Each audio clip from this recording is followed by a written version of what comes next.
My name's Raymond McIntyre. I'm a ranger here at Mount McKinley National Park. Would like to welcome you all out to our park today. Most importantly though, I just want to say thank you for visiting us. This year of 1941, we haven't had too many guests out to this part of the world. And with that being the case, I would just like to say thank you for being brave enough to make the journey. This is Savage Cabin. This is one of our patrol stops we use in the winter months here in our park. Winter is the time of the year that we as rangers need to be the most vigilant out here, as quite simply it's our longest season of the year. Roughly 7 to 8 months. But most of you would probably be surprised to find out that in that 7 to 8 months, we really don't see all that much snowfall out here. When it's all said and done each winter time, if you were to add it up over the course of that 8-month winter, we might have a total accumulation that would be right around 6 feet. But all winter long, we got plenty of cold, folks. Very rarely does the temperature rise above freezing from day to day out here. More often than not, it's actually too cold to even snow out here, if you can imagine that. And some of you thought today was cold. Now, that cold not only affects our humans out here, it affects our wildlife as well. They're just a little bit better adapted for it than we all are, in that they get these really thick coats of fur.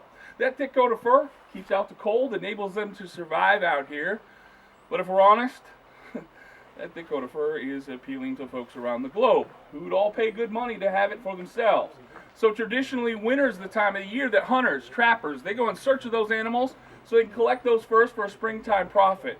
But our park, Mount McKinley National Park, is the first national park created to preserve all wildlife. So hunting and trapping is going to be a couple things we can't allow folks to enjoy out here. So as rangers, we spend the majority of that winter patrolling by snowshoe, dog sled, and team, encouraging those men to take their business elsewhere outside of our park. Now, I've been here the last 2 years. Originally came in the summer of 1939, and Savage Cabin, well, this was the very first cabin I stayed in on my first winter times patrol out here. Of course, the difference is the night I spent at Savage Cabin, I did not spend that night here, because the cabin wasn't. Cabin was actually about a mile further up the road, out on a bluff on the tundra overlooking the Savage River. And the chief ranger teaching me the ropes at wintertime, he told me that this is our oldest continuously used cabin in the entire park. Now, this cabin was constructed by the Alaska Road Commission. Same boys that built the road you're all traveling on today. They started construction in the summer of 1924. It would take them till the following summer of 1925 to complete it. And when they did, this cabin was actually twice this size. 2 full-size cabins that faced one another had an 8-foot covered porch connecting each half together. And the cabin was used exclusively by the Road Commission as a cookhouse in order that they could feed all their work crews out of it.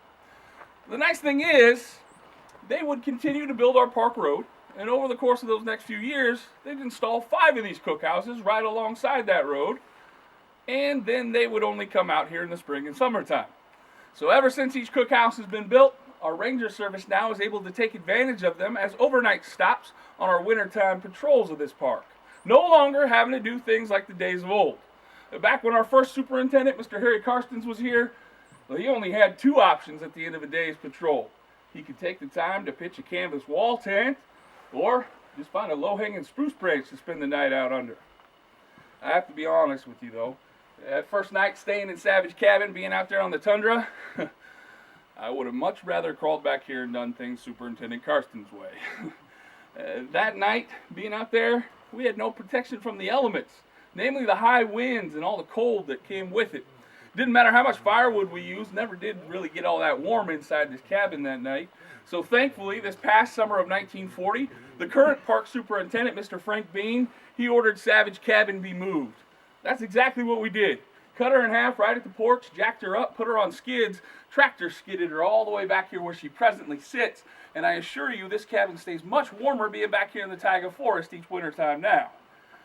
Now, I noticed a couple of you craning your necks, looking around, trying to figure out where that other half I mentioned is. Go ahead, keep looking. I will advise everyone, though, we recycle in this park, and we had a need for firewood. Do the math. Now, this year of 1941, we are not only facing a lot of challenges and changes to Mount McKinley National Park, Alaska Territory, but I would even say more so in our world today. It does appear that America has another great war come to her doorstep. And while she hasn't become involved just as of yet, well, folks, it is starting to affect our National Park Service. And that many of our rangers are veterans of the last war, the Great War. And a lot of those men, well, they've decided they're not going to wait for America to get involved in another conflict. They're going to leave the service of the park now and return to military life. That, of course, has reduced our numbers throughout the national park system. Here at Mount McKinley National Park, we patrolled this last winter of 1940 with a staff of 8 men. It appears this coming winter, if we're lucky, we'll have a staff of 4, maybe 5 men. And they will all be patrolling this park without the aid of dog team and sled.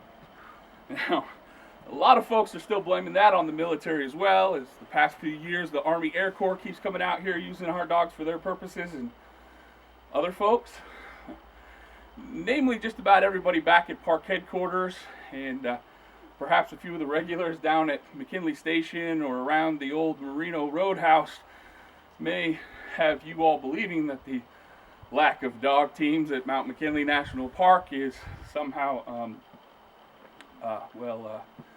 my fault. I'll let you in on the truth of the matter and let you all decide. See, the past few years we've had a wildlife biologist out here, a man by the name of Dr. Adolph Murray. He's been studying our wolves and their relationship to the other wilderness creatures out here. Well, each winter time, the superintendent will assign a few of us rangers to be responsible for escorting Dr. Murray in and out on his research trips over the course of the winter. This past winter was no different, and in January I was assigned to escort Dr. Murray all the way out to our western boundary at the Wonder Lake Ranger Station, some 86 miles or so from the park entrance. The only difference is that, see, in January we didn't have much snow out here on the ground, and the ice conditions on all the rivers. It was far too unsatisfactory to even attempt such a journey by dog team and sled.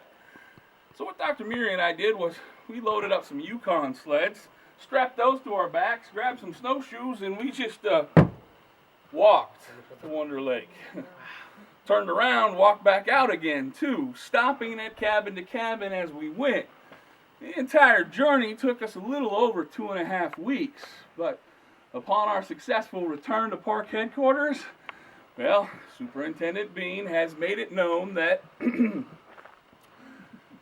dog teams are no longer necessary to patrol this park, whereas all the cabins are relatively close together and well maintained for wintertime use. Yes, well, all of our cabins are relatively close together when you consider they were built some 10 to 15 miles apart from one another, which is a good day's ride by dog team and sled. It's a long day's walk by snowshoe, but you can do it. And our entire ranger service is out this summer making sure that each cabin is maintained and in good condition for this coming winter's foot patrols.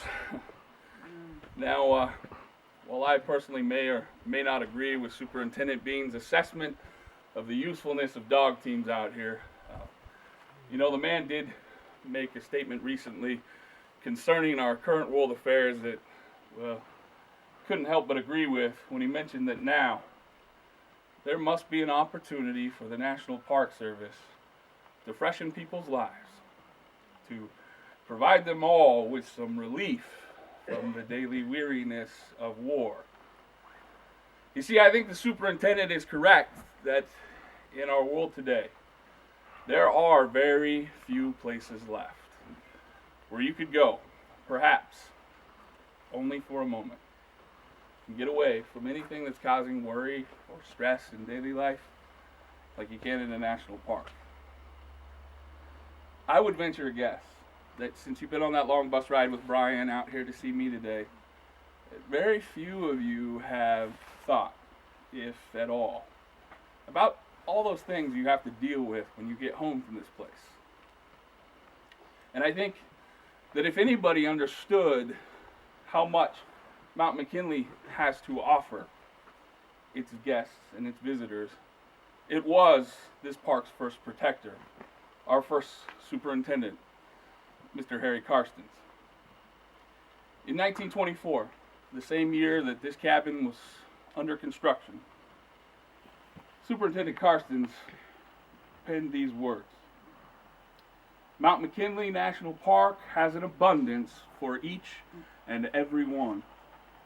Here will be found an indescribable calm, a place just to loaf, healing to the sick mind and body, beyond reach of the present day mental and nervous and moral strain. Folks, we certainly hope that as you continue to explore Mount McKinley National Park today, that's going to be the case for each and every one of you.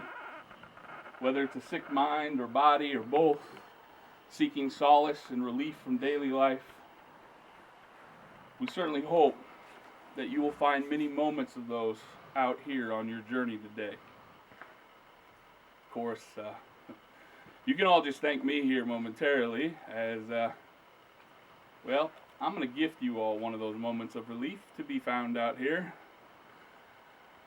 I will stop talking and get out of your way. I'm going to open up the front door so you can peek in, take some photographs if you like.